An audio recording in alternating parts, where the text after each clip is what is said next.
You tahu tak, sekarang Mercedes AMG muka kosong bulangan 1,200 lebih you sudah boleh bawa balik. Inilah dia Mercedes CLA 200 AMG tahun 2018. AMG body kit nampak garang. Original AMG spek nampak sudah rendah. Satu jari boleh masuk je. Dah pasang sport ring baru, design HRE 18 inci. Model new facelift, lampu depan LED. CLA ialah design coupe, nampak memang sporty.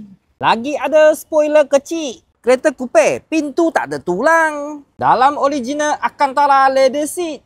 Kita tengok seat depan, ada sikit macam bucket seat Wah, kereta ni banyak cantik boleh nampak. Tak ada koyak, tak ada cala.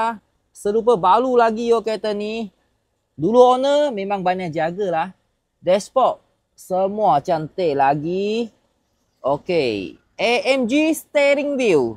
Okey kawan-kawan, kereta ni boleh buat muka kosong. Satu bulan bayar 1,200 lebih saja. Lagi, kami ada warna kelabu juga.